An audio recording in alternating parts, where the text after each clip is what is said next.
Good morning everyone. Thank you for coming to my presentation. My name is Jessica Veldhuizen.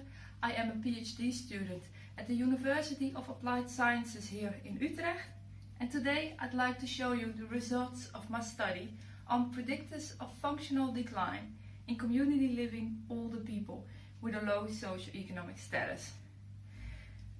Today I'd like to talk to you about why it is so important to prevent functional decline, why we in our study specifically focused on those with a low socioeconomic status, and I'd like to show you how we conducted this study and what we found. But before we dive into the results of my study, I'd like to show you first what we as healthcare providers are dealing with in current practice. Whether this is the hospital setting or the primary care setting, we all face the problem that the worldwide population of older people is increasing and it is accelerating rapidly. If we take a look at the numbers, it's actually pretty shocking. In 2015, more than 8% of the worldwide total population was aged 65 years or older.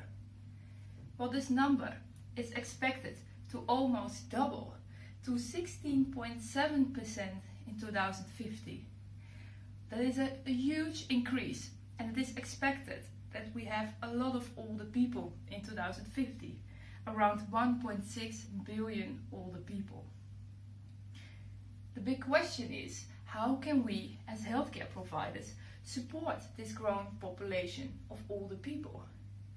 Maybe a more important question is, how can we identify those who need our help the most? Well, the ultimate goal for the older people is to maintain independence so that they can continue living at home for as long as possible. But one of the greatest threats to do so is functional decline. What is functional decline? Functional decline can be defined as the loss of ability to independently carry out activities of daily living, such as bathing or eating, or instrumental activities of daily living, such as taking your medication or go grocery shopping. The table on the screen shows the instrumental activities or normal activities of daily living that we used in our study. Well, a lot of research had been done around functional decline, and what we see from these studies is that there is a group who have a high risk for functional decline, and those are the people with a low socioeconomic status. So people with a low socioeconomic status, also known as SES, have a high risk for functional decline. What is socioeconomic status?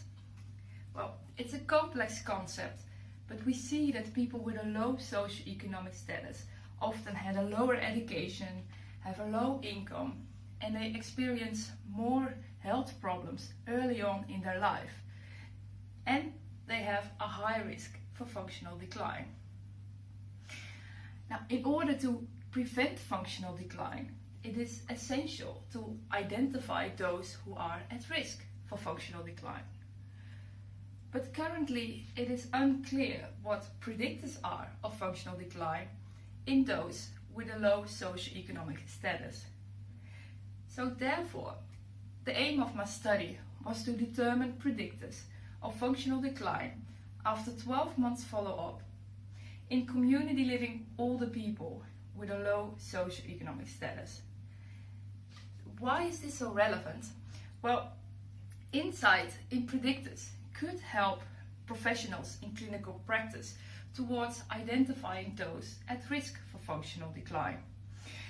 And with this first step, it is possible to provide tailored healthcare interventions to prevent functional decline. And preventing functional decline could lead to benefits for the older people, so that they can maintain independence and continue living at home for as long as possible. So how did we conduct this study?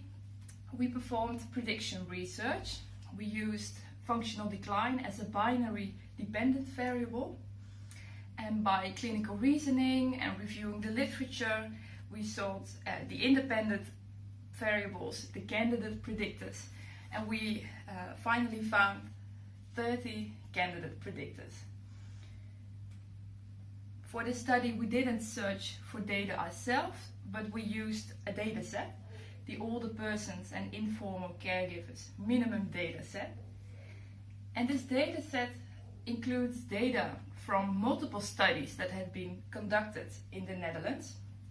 And those studies were conducted in various settings, but we, for our study, of course, only extracted the data from the community living older people, so 60 years and older, with a low socioeconomic status. Of course, there were some missing values. These were imputed with multiple imputation. And then we conducted multiple logistic regression analysis. This included univariate analysis and multivariate analysis. And for this multivariate analysis, we used backward stepwise selection criterion with Akiki's information criterion as a stopping rule. Well, a lot of technical stuff. More important is, what did we find? Well, the table on the screen shows our final model.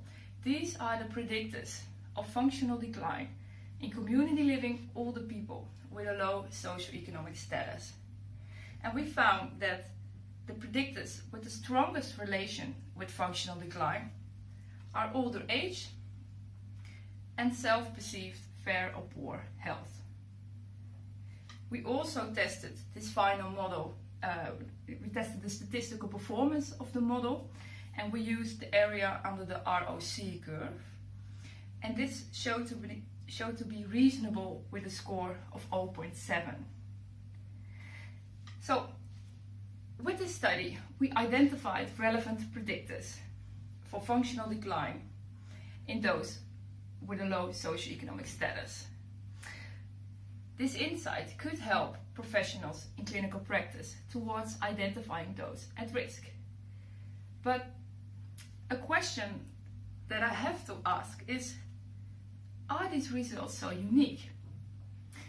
The predictors that we found in our study are mostly the same predictors as the predictors of functional decline of the general population of older people. So, are our results so unique? No. It's questionable if we need a specific instrument for those with a low socioeconomic status compared to those with a normal or high socioeconomic status. Because if the predictors are the same, why would we need different instruments? So no, our results aren't not that unique. But the most important finding of our study is that we don't need an extra instrument in current practice.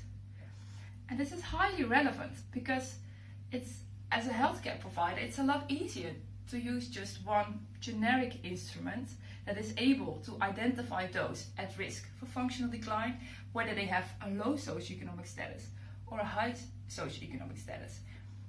It's easier to use a generic instrument instead of multiple specific instruments. So no, the results are not unique, but this study tells that we can use a generic instrument to identify those at risk for functional decline, whether they have a low socioeconomic status or a high socioeconomic status. So to summarize, it is important to identify those at risk for functional decline, whether this is by a generic instrument or a specific instrument. But I would advise that you don't need to make a distinction between those with a low or a high socioeconomic status. But still, we have to make sure to use these instruments and to identify those at risk for functional decline, because if we know who are at risk, we can provide tailored interventions to prevent functional decline. But still, further research is needed because the current interventions, they show they are not that effective for people with a low socioeconomic status. So we have to find interventions that are effective for this group. And of course, with as ultimate goal to prevent functional decline, so that the older people can maintain independence, can continue living at home and do what they love. I would like to thank you for listening. If anyone has any questions, I would be pleased to answer them.